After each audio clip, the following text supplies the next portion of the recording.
In this video, we're going to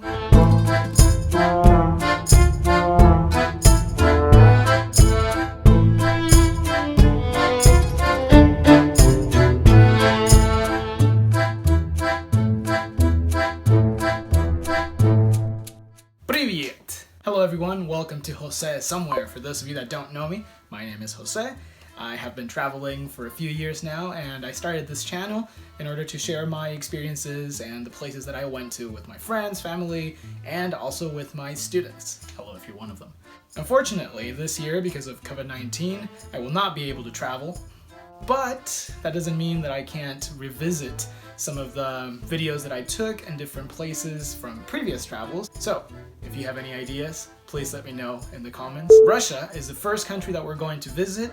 I chose Russia because it was the second place that I had been to outside of the United States, and it was quite the experience.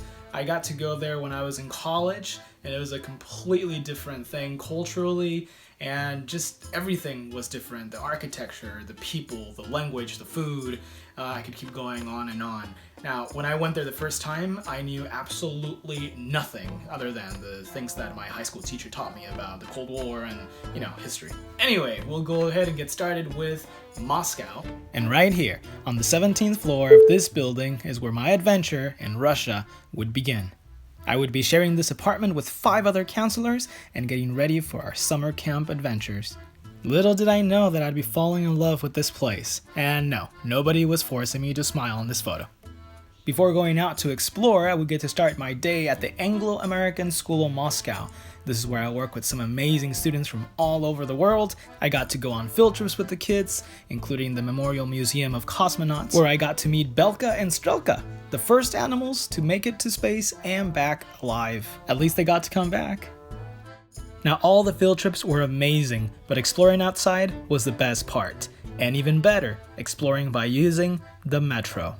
In order to find the metro, all I had to do was find this little M, which indicated there's a metro underground, and I just had to take this long tunnel going all the way down. These are really, really deep. They were built in order for the case of a war. If there was a nuclear war, then you could hide underground. But don't worry about nuclear war or missing your next stop. Instead, take some time to walk around the different stations and look at all the beautifully detailed decorations and sculptures, the ceilings, the tiles. All of these make this metro one of the most impressive ones I've seen. Although I've only seen a few, but still, one of the most impressive ones. Okay, now how about we take a look at the outside world? And the city of Moscow has a lot to be seen. First off, we're going to hit the Red Square, which is a very popular destination for all tourists that come to Moscow. So I'm just gonna stand here and go around. This is the Red Square.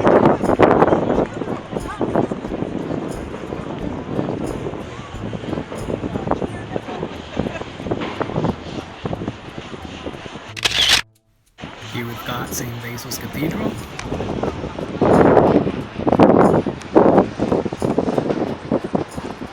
And to the right, we have the walls to the Kremlin, where the President of Russia works.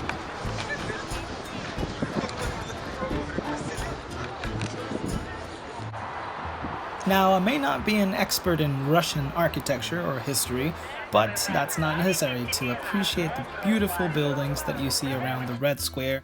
If spending your hard-earned rubles taking photos with historical figures such as Lenin, Stalin, or the current leader of Russia is not what you want to do, then you can go to the Kremlin and see the rotation of the guards. Toss a coin up in the air for good luck, or just go and take a quick shower from those trucks watering the gardens. Or maybe not. Now, I wasn't always just hanging out at the Red Square, people watching. When I wasn't taking photos of young couples getting married, or pretending to be their photographer.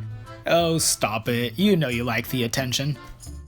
And oh boy, did people like coming to the Red Square for their wedding photos.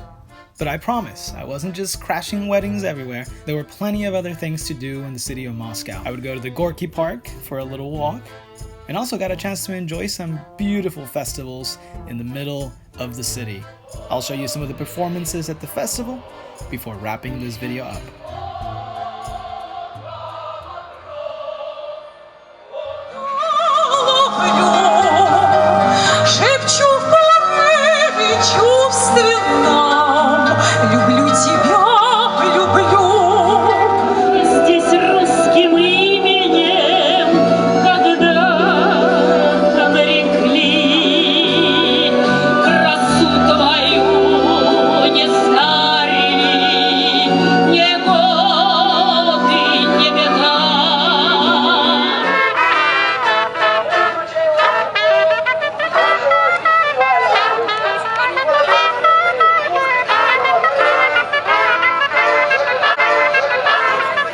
that is it. I hope you enjoyed today's video, and if you have any questions about the different places that I showed, let me know. I'll try to share some more stories in the next video.